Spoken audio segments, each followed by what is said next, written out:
Star Wars Day is coming up tomorrow, which means a lot of things are happening for us Star Wars fans, and games are not excluded. There's tons of stuff happening tomorrow in various Star Wars games and non-Star Wars games that I thought would be a good time to go over, as well as some of the news that have popped up over the last week or so that I thought would be interesting to discuss.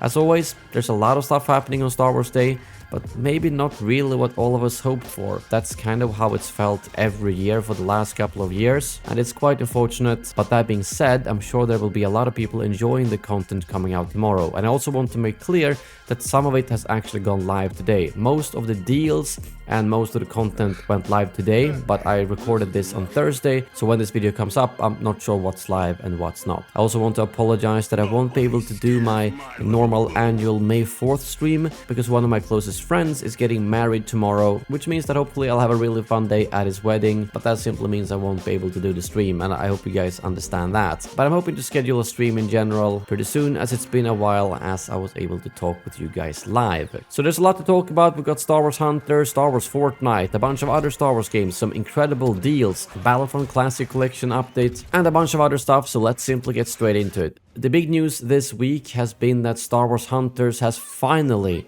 gotten a release date. In case you don't know, it's the mobile Star Wars game that was announced back in 2020 and has been delayed 3 times, and has also had a really weird soft launch that has been available in some countries even for years now. But it's finally coming out on June 4th on the Switch, iOS and Android. And I'm gonna be honest with you all, the game itself looks really good. Like, they have 13 very unique characters, 2 Jawas stacked on top of each other wearing a trench coat, an Ugnaught rolling around inside a droideka. It really seems like they've done a fantastic job with the character design, clean graphics, fun game modes, and everyone I've heard who's played the game seems to really enjoy it. But the problem is, and that bugs me so much, it's that first of all, this entire marketing campaign and the soft launch has been an absolute abomination, to be completely honest, and that's probably hurt the game a lot already. But it still bugs me so much that this game is only being released for mobile phones and the Switch. It basically misses out on the biggest part of the target audience, everyone waiting for a Star Wars shooter on PlayStation, Xbox and PC. And they basically said we're gonna do the opposite and release a Star Wars shooter for all the platforms that did not ask for a Star Wars shooter, which is so annoying to me. I honestly held out hope that the reason to why they delayed the game so much was that they were making versions for the consoles and PC, but unfortunately that's not the case.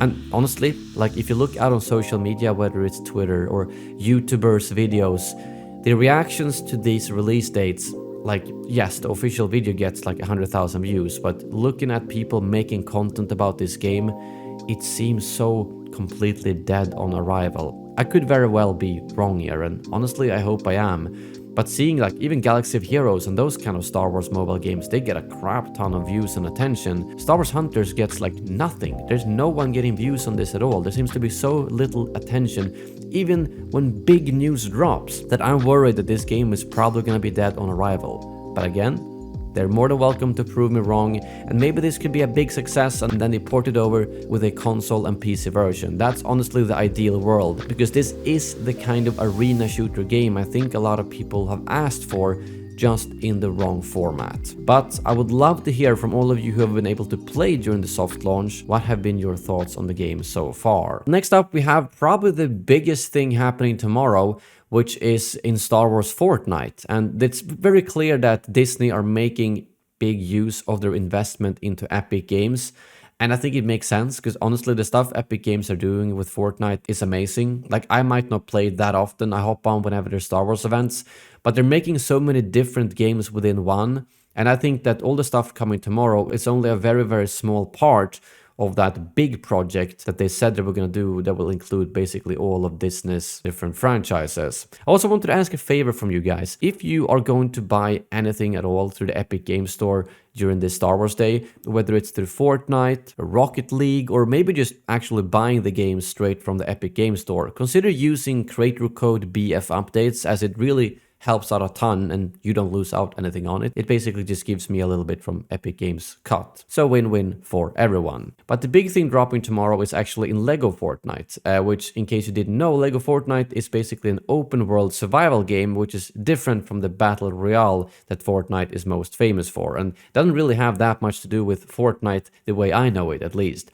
But this is the first like dedicated Star Wars update with a lot of content, and it even comes with a dedicated LEGO pass called the Rebel Adventure, which has, like always, both free and premium tiers. But the Battle Royale version also gets a bunch of Star Wars content, with Chewbacca arriving. He will actually be popping up at random Imperial roadblocks, which spawns in different locations every match. And if you rescue him, he will join you in battle and give you his bowcaster as a reward. You will also be able to find Vader again around the map, and if you kill him, you get his lightsaber, something that I've really enjoyed in previous Star Wars events over the years in Fortnite. Of course, there's new skins as well, like Dagobah Luke and Lando Calrissian. In terms of rocket racing and vehicles in general, there's a bunch of Star Wars decals and skins arriving for your rides today/tomorrow, and I think it's pretty cool that all of these are available, both for rocket racing, Battle Royale Fortnite, and Rocket League. So it's kind of cross ownership between them all. If you buy it in one of them, you get it in all 3 games, simply put. And there's also some really good Star Wars deals tomorrow, which I think are the same across all platforms, but the biggest one I would say is this triple deal with 90% off Battlefront 2, Squadrons, and Fallen Order.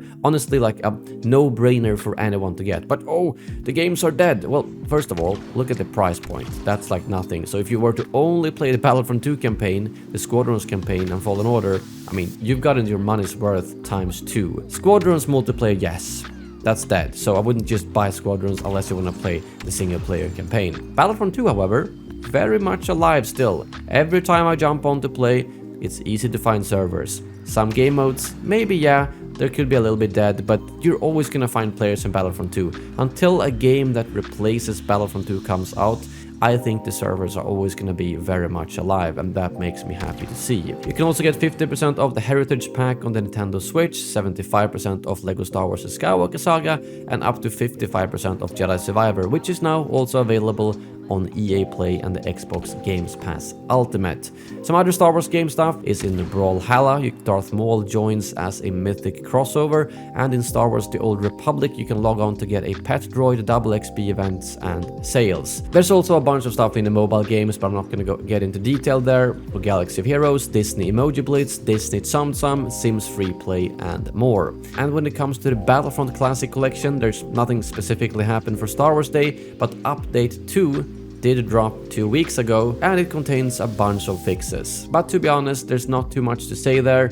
The game is just beyond dead if you look at the multiplayer, which means that you might as well play the old stuff for the single player, unless you play on like PlayStation where it hasn't been available before, at which point the Classic Collection is actually worth it. They did, however, say in the post that work on Update 3 is beginning, so yeah, it's good that they're still updating the game, as it means that if you ever want to hop on in the future and play Classic Collection, it's hopefully gonna be left in a good state. The multiplayer, well, I think that ship has sailed, unfortunately, but if you just want to hop on and play the single player and instant action of the classic Battlefront games, you're gonna be able to do that on all platforms in a pretty good state once all of these updates are out. Those are most of the important stuff happening within Star Wars gaming tomorrow. As you can see, it's a little bit in every game.